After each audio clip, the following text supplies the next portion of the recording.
Hello students, so recently United Nation General Assembly की तरफ से यूनाइटेड नेशन सिक्योरिटी काउंसिल के 5 नॉन परमानेंट मेंबर्स को इलेक्ट किया गया था और ये 5 न्यू मेंबर्स हैं Bahrain, Colombia, Democratic Republic of Congo, Latvia और लाइबेरिया। तो आइए इस न्यूज को जरा समझते हैं। तो यूनाइटेड नेशन सिक्योरिटी काउंसिल जो कि 1945 के अंदर स्टैब्लिश की गई थी, इसके अंदर टोटल 15 मेंबर्स होते हैं। 15 मेंबर्स को आप दो पार्ट्स में डिवाइड करेंगे। 5 मेंबर्स जो है वो परमानेंट मेंबर्स हैं और 10 मेंबर्स जो है वो नॉन परमानेंट मेंबर्स हैं।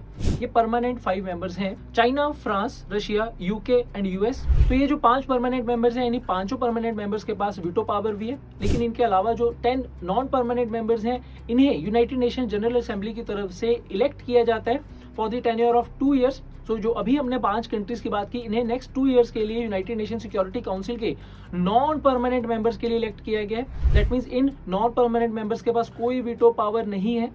इन 5 के अलावा जो अदर नॉन 5 परमानेंट मेंबर्स हैं, तो उनके नेम हैं Denmark, Greece, Pakistan, Panama, Somalia. United Nation General Assembly के अंदर एनुअली जो है वो 5 नॉन परमानेंट मेंबर्स के इलेक्शंस जो है वो कंडक्ट करवाए जाते हैं through the secret ballot. India भी यूनाइटेड नेशन सिक्योरिटी काउंसिल का नॉन परमानेंट मेंबर रह चुका है for the year of 2021-22। So आप सभी के लिए question, so recently United Nation General Assembly की नई प्रेसिडेंट भी अपॉइंट किए गए थे, तो जल्दी से आप मुझे कमेंट सेक्शन में बताएंगे the new president of United Nation General assembly. Thank you.